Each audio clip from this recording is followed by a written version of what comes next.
Hello friends, आप सभी कैसे हैं। मैं विशाखा तिवारी आपके लिए लेकर के आई हूँ यूपी पीजी 2021 के क्वेश्चन आंसर एक्सप्लेनेशन। इसमें मैं बहुत सारा क्वेश्चन आंसर एक्सप्लेन कर चुकी हूँ। अब हमारा ये सीरीज़ आगे की तरफ बढ़ते हुए अब क्वेश्चन 41 करने जा रही हूँ और उसके बाद कंटिन्यू करूँगी। और इसमें मेरा टारगेट है कि अब मैं 30-40 क्वेश्चन के एक साथ सीरीज़ कराऊँ और जल्दी से जल्दी आप लोग का कंप्लीट करा दूँ। तो इसमें उसके बाद मैं 2019, 13, 11 जितनी भी पॉसिबिलिटी हो सके मैं उतने सारे क्वेश्चन को सॉल्व कराऊंगी। तो प्लीज़ फ्रेंड्स, आप इसे शेयर करें, लाइक करें, सब्सक्राइब करें। बिना आपके सपोर्ट के मेरा जो टारगेट है कि फ्री शिक्षा होनी चाहिए सबके लिए, ये नहीं अचीव कर पाऊंगी। तो प्लीज़ आप सपोर्ट करिए मुझे और सब्सक्राइब करिए चैनल को, और फ्रेंड सर्कल में भी अपने बोलिए चैनल को सब्सक्राइब करने के लिए। चलिए हम अपना नेक्स्ट क्वेश्चन स्टार्ट करते हैं। The unit of rate constant for zero order reaction is. अब इसमें यूनिट पूछा है किसका, तो जीरो ऑर्डर रिएक्शन का। Rate constant, unit of rate constant, तो जीरो ऑर्डर रिएक्शन का। ठीक है, तो अब इसमें ऑप्शन हमारा वैसे सही था बी, मोल पर डीएम क्यूब पर सेकेंड। हमारा ये ऑप्शन सही था, लेकिन आपको यहाँ कंफ्यूज नहीं होना है। हो सकता है अगली बार मोल पर लीटर पर सेकेंड दे दे, तो ये भी इसका यूनिट होता है। तो आपको लीटर और डेसीमीटर में कंफ्यूज नहीं होना है। आपको बता देती हूँ कि 1 लीटर कितने के बराबर होता है, तो 1 क्यूबिक डेसीमीटर के बराबर होता है। ये सबको पता भी होगा वैसे, लेकिन एक होता है जो रिकॉल कराना। वैसे मैं रिकॉल करा देती हूँ कि 1 litre is equal to 1 cubic decimetre. ठीक है, तो इसमें आपको कंफ्यूज नहीं होना है, दोनों बराबर है, मीटर होता है। ये आपको हो गया। उसके बाद हो सकता है कि इसमें दूसरा भी पूछ दे, तो हमें इसको आना चाहिए कि इसको सॉल्व कैसे करते हैं। ठीक है, तो इसके लिए क्या होता है कि यूनिट हमारा जो होता है, यूनिट ऑफ रेट कांस्टेंट कितना होता है, mole 1 minus N is multiplied with volume n minus 1 पर टाइम। ठीक है, ये होता है हमारा। तो हमें पता है किसका निकालना है, n क्या है हमारा, n है ऑर्डर ऑफ रिएक्शन। तो n यहाँ पे क्या दिया है, 0। तो हम n की जगह क्या पुट कर देंगे, 0। तो हमारा क्या हो जाएगा, मोल, ये 1 है तो 1 को ऐसे एज इट इज़ लिख देंगे, पावर में 1 है तो मोल लिख देंगे। वॉल्यूम की जगह पर लीटर दिया हो तो लीटर लिखिए, या आपको डेसीमीटर दिया हो तो डेसीमीटर। यहाँ पे डेसीमीटर दिया है तो डेसीमीटर, और यहाँ पे -3 हो जाएगा, डेसीमीटर होगा तो। क्यों, क्योंकि 1 लीटर बराबर 1 क्यूबिक डेसीमीटर होता है। तो ये माइनस क्यूब हो गया, और टी क्या था, -t सेकेंड। सेकेंड क्या है, पर -1। ठीक है, तो ये हमारा हो गया जीरो ऑर्डर रिएक्शन के लिए। अब हो सकता है कि क्वेश्चन का पैटर्न बदल दे, क्वेश्चन यही रखे लेकिन बस जरा सा पैटर्न बदल दे। तो इसको देखिए, मैं दूसरा क्वेश्चन इसी के बेस पर बना के लाई हूँ, जो कि सेम क्वेश्चन है, बस इसका चेंज क्या कर दिया है कि अब यूनिट दे दिया, आपसे ऑर्डर ऑफ रिएक्शन पूछ रहा है। ठीक है, तो हमें ये भी आना चाहिए। तो चलिए मैं आपके लिए नेक्स्ट क्वेश्चन इसी के बेस पर बना के लाई हूँ, आप इसे ध्यान से देखिए और मेरे साथ करिए। ठीक है, क्वेश्चन है कि order of reaction for which unit of rate constant is इतना, जिसका रेट कांस्टेंट दे दिया आपको। ठीक है, लेकिन क्या पूछ दिया, ऑर्डर ऑफ रिएक्शन। तो इसके लिए हमें पता है, हमें क्या है, nth ऑर्डर ऑफ रिएक्शन से निकालेंगे, क्योंकि ऑर्डर ऑफ रिएक्शन निकालना हमें पता नहीं है, यही निकालना है। तो होता है unit of rate constant is equal to mole per dm cube पूरे का 1 माइनस एन एस माइनस 1। तो ये हमें दे दिया है, ये हमें दिया है यूनिट ऑफ रेट कांस्टेंट कितना दिया है, इतना दिया है हमें क्वेश्चन में। ये चीज़ है यहाँ पे क्वेश्चन में दे दिया है, हमने वैल्यू पुट कर लिया, ये हमारा इतना है। ठीक है, तो अगर हम ये 1 माइनस जो n है इज इक्वल टू अगर 1 रख देते हैं, यहाँ पे 1 रखते हैं, तो ये दोनों तरफ बराबर हो जाएगा। अगर इसकी वैल्यू अगर हम 1 रखें तो हमारा क्या होता है, दोनों तरफ वैल्यू बराबर हो जाएगा। तो ये क्या हो जाएगा, जब n हम लेंगे तो ये 1 कैंसिल आउट हो जाएगा, तो n इज इक्वल टू क्या हो गया, 0, क्योंकि -1 is equal to 1 minus 1 is equal to 0 हो गया।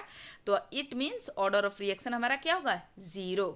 ठीक है, अगर आपको क्लियर ना हुआ हो तो प्लीज़ मुझे कमेंट करके बताएं, मैं इसको फिर से आपको कोशिश करूंगी क्लियर करने की। डाउट नहीं होना चाहिए बेटा, किसी चीज़ में डाउट नहीं होना चाहिए, आपको कॉन्सेप्ट क्लियर होना चाहिए। ठीक है, तो चलिए अब हम नेक्स्ट क्वेश्चन अपना देखते हैं। नेक्स्ट क्वेश्चन है, if the gold number for the colloidal solution A B C are, gold number कितना दिया है, सबका गोल्ड नंबर दे दिया है 0.1, 2.5 and 25 respectively, the order of protective power of this colloidal will be. आपको ये चीज़ बहुत ही आसान क्वेश्चन है, हो सकता है इसको घुमा करके भी पूछ दे, लेकिन जो सिंपल पूछा है इसमें क्या है, गोल्ड नंबर दिया है आपको। आपको पता होना चाहिए जो गोल्ड नंबर होता है वो इन्वर्सली प्रोपोर्शनल होता है। ये गोल्ड नंबर जो होता है आपका, गोल्ड नंबर इन्वर्सली प्रोपोर्शनल होता है आपके प्रोटेक्टिव पावर के, ऑर्डर ऑफ प्रोटेक्टिव पावर के। ठीक है, इन्वर्सली प्रोपोर्शनल होता है। तो इसको हम देख लेते हैं, इसका डिफिनीशन भी आपको पता होना चाहिए, डिफिनीशन क्या होता है, गोल्ड नंबर होता क्या है। तो गोल्ड नंबर क्या है कि वह मिनिमम वेट होता है of a protective colloid requires to prevent, coagulation को रोकता है। ठीक है, coagulation of 10 ml of standard hydro gold solution, यानी स्टैंडर्ड गोल्ड सॉल्यूशन है, जब इसमें हम 1 ml, यानी कि यह हमारा समझ लो कि हमारा क्या है, इसको ऐसे आपको पिक्चर के थ्रू समझा देती हूँ, समझ में आ जाएगा। ये हमारा क्या है, 10 ml स्टैंडर्ड गोल्ड सॉल्यूशन है। ठीक है, गोल्ड सॉल्यूशन है। जब इसमें हम क्या लेंगे 1 ml का क्या लेंगे 10%, 1 ml का हम कितना लेंगे 10% सोडियम NaCl यानी सोडियम क्लोराइड सॉल्यूशन जब हम इसमें डालेंगे तो ये क्या करता है, कोगुलेशन को प्रिवेंट करता है। ठीक है, तो कोलॉइडल गोल्ड नंबर क्या होता है, वह minimum weight of a protective colloid require to prevent coagulation को जो रोकता है, वही क्या है, हमारा गोल्ड नंबर है, जो कि इन्वर्सली प्रोपोर्शनल होता है। ठीक है, यह क्या होता है, गोल्ड नंबर इन्वर्सली प्रोपोर्शनल होता है। देखिए, गोल्ड नंबर प्रोटेक्टिव पावर के इन्वर्सली प्रोपोर्शनल होता है, और इसको किसने दिया था, कॉन्सेप्ट को सिगमोंडी ने दिया था। ये आप नाम याद कर लेना है, यहाँ पे हो सकता है कि एक नंबर में पूछ ले। ठीक है, तो पता नहीं होता कि क्या क्वेश्चन में, तो हमें ये सब चीज़ें आनी चाहिए। ये सब जो चीज़ें हैं इन्वर्सली प्रोपोर्शनल है। ठीक है, इन्वर्सली प्रोपोर्शनल है प्रोटेक्टिव पावर के गोल्ड नंबर। तो हमारा गोल्ड नंबर वहाँ पे दिया था।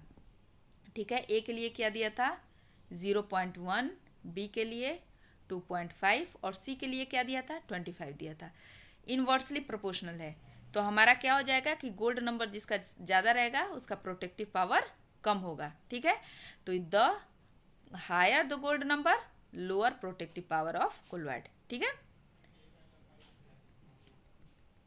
हो गया ना। तो ये आपको 2-3 पॉइंट जो था क्लियर करना था, ये सिगमोंडी इनके कॉन्सेप्ट को दिए थे, ये भी आप ध्यान रख लेना। तो इसमें हमारा ऑप्शन कौन सा सही था, ऑप्शन हमारा सही था बी। हमारा ऑप्शन कौन सा सही था, बी सही था। जिसका क्या होगा, गोल्ड नंबर सबसे कम होगा, उसके प्रोटेक्टिव क्या पावर क्या होगा, सबसे ज़्यादा होगा। तो यहाँ पे आप देख रहे हो कि हमारा किसका था, एक सेकेंड क्वेश्चन देख लूँ। हाँ, यहाँ देखिए हमारा सबसे कम किसका है, ए का है, फिर बी का, फिर सी का। तो इसका प्रोटेक्टिव पावर सबसे ज़्यादा हो जाएगा क्योंकि इन्वर्सली प्रोपोर्शनल होता है गोल्ड नंबर के। चलिए, ओके, तो हमारा बी ऑप्शन सही है। अब हम देखते हैं नेक्स्ट क्वेश्चन। अगर आप बोलोगे तो मैं आपको पीडीएफ भी सेंड कर दूंगी, लेकिन इसके लिए आपको बताना पड़ेगा कि आपको पीडीएफ चाहिए कि नहीं चाहिए। अब हमारा नेक्स्ट क्वेश्चन जो था वो कैंसिल हो गया था। ऑफिशियल आंसर की में कैंसिल इसे बताया, इस क्वेश्चन को उन्होंने कैंसिल कर दिया था। उसके बाद वाला जो क्वेश्चन था, which one is not nucleophilic reagent in the following, तो बहुत ज़्यादा खुश होने में गलत ऐसे क्वेश्चन नहीं करना है। क्यों, क्योंकि यहाँ पे क्या पूछा है, यहाँ पे नॉट पूछा है। एक सेकेंड, यहाँ पे क्वेश्चन क्या पूछा है, नॉट न्यूक्लियोफिलिक रिएजेंट। ये भी न्यूक्लियोफिलिक है, ये भी न्यूक्लियोफिलिक है, ये भी न्यूक्लियोफिल है। तो ये क्या है हमारा CH2 क्या है, इलेक्ट्रोफाइल है, न कि कार्बन क्या है, इलेक्ट्रोफाइल होता है, न कि न्यूक्लियोफाइल। तो हमें खुश ज़्यादा नहीं होना है, इसलिए गलत नहीं करना है। ऑप्शन हमारा क्या सही है, CH2। ठीक है, चलिए नेक्स्ट क्वेश्चन देखते हैं। हमारा नेक्स्ट क्वेश्चन है the anodic oxidation in the electrolysis of ice cold H2SO4 50% between PT electrode at high current density gives. तो इसमें हमारा ऑप्शन सही था marshals acid H2H2O8 H2H2O8 martial acid. कभी कभी आपको इसका स्ट्रक्चर भी पूछ देता है, मार्शल एसिड फॉर्मूला भी पूछ देता है, तो ये सब चीज़ें हमें पता होनी चाहिए। ठीक है, ये सब बहुत जनरल चीज़ें हैं जो कि सबको आनी ही चाहिए। तो आप लोग इसको लर्न ना हो तो इसे लर्न कर लिए। मार्शल एसिड हमारा बनेगा H2H2O8। अब आइए इसे देख लेते हैं। किस पर पूछा? एनोडिक ऑक्सीडेशन पर। ठीक है, एनोडिक ऑक्सीडेशन पर पूछा है तो हम इसे देख लेते हैं। देखिए हमारा ऑप्शन कौन सा सही था? सी, मार्शल एसिड H2H2O8। कैसे? तो जब हम सल्फ्यूरिक एसिड बोला है H2SO4 को जब ब्रेक करोगे तो 2H प्लस और HSO4 माइनस में ब्रेक होगा। तो कैथोड पर क्या होता है? 2H प्लस है, इसमें 2 इलेक्ट्रॉन डालेंगे तो H2 में हो जाएगा। एनोड में क्या होता है? 2HSO4 माइनस होता है, तो इसको जब आप करोगे तो H2H2O8 2 इलेक्ट्रॉन इसमें से कैंसिल आउट हो जाता है ये दोनों। तो हमारा क्या मिलता है? H2H2O8 मिलता है, मार्शल एसिड मिलता है एनोड पर हमें। ठीक है, अब आइए नेक्स्ट क्वेश्चन हम देख लेते हैं। नेक्स्ट क्वेश्चन हमारा है 4PCl5 प्लस 4NH3 इसका जब रिएक्शन करेंगे तो क्या बनेगा? ठीक है, क्या बनाएगा? तो इसमें जब हम रिएक्शन कराएंगे तो हमारा ऑप्शन क्या बनेगा? 5B। ठीक है, PnCl2 होल 4 प्लस 12HCl, ये हमारा ऑप्शन बी सही था।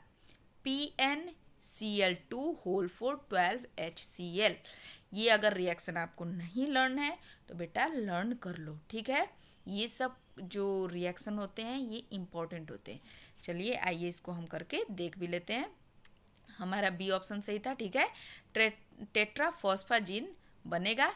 इसका मैं आपको स्ट्रक्चर भी बना के दिखा दी हूँ। देखिए ये स्ट्रक्चर भी कभी कभी ऐसे भी क्वेश्चन पूछ देता है, तो इस आपको स्ट्रक्चर भी पता होना चाहिए। ठीक है, कि कौन पी जो है कितने बॉन्ड से जुड़ा है या क्या है, तो ये सब क्वेश्चन आते हैं। तो आपको स्ट्रक्चर पता होगा तो आप इजीली ये सब कैलकुलेट कर लोगे।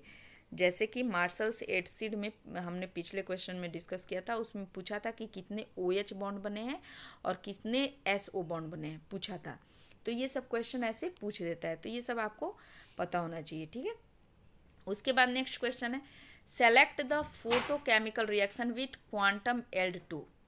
इसमें हमें क्या पूछा है? Select the photochemical reaction, photochemicals जिसमें क्वांटम एल्ड कितना बने? 2। हमें क्वांटम एल्ड 2 बने। ठीक है, इसमें हमारा ऑप्शन सही था B 2HBr HNu H2 plus Br2। ठीक है, ऑप्शन सी सही था। अब इसको देखिए, हमारा ऑप्शन सी तो सही हो गया, लेकिन हमें पता भी होना चाहिए फॉर्मूला। फॉर्मूला क्या होता है?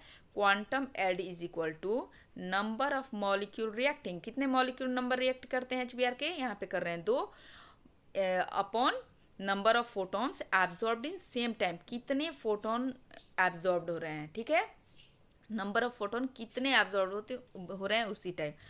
तो आप यहाँ पे नंबर ऑफ मॉलिक्यूल्स जो रिएक्ट हो रहे हैं HBr के, वो कितने हो रहे हैं? मॉलिक्यूल 2। ठीक है, और उसी टाइम कितने फोटोन एब्जॉर्ब हो रहे हैं? 1। ठीक है, 1 एब्जॉर्ब हो रहा है 1। तो इसका फॉर्मूला है 5 is equal to 2 upon 1 is equal to 2। तो हमारा इसलिए ऑप्शन कौन सा हो गया था? सही, सी। ठीक है,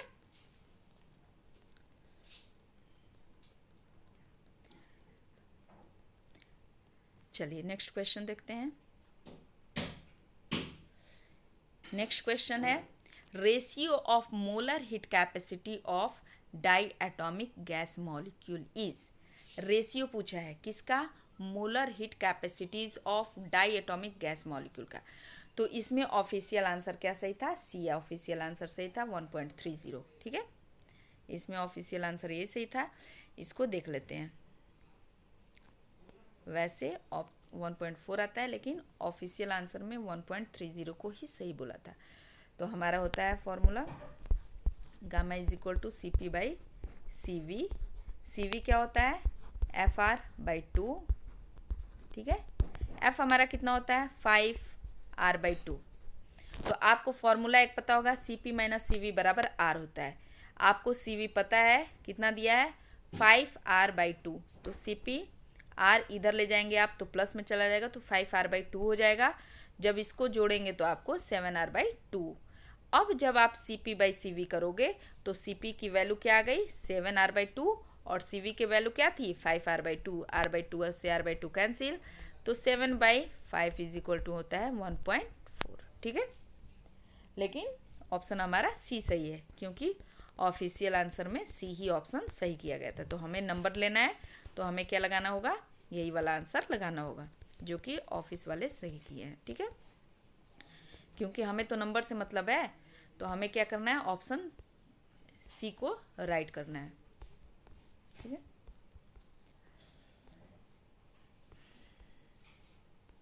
चलिए आज इतना ही क्वेश्चन रहने देती हूँ और अब अगले वीडियो में हम नेक्स्ट क्वेश्चन देखेंगे। Okay, thank you.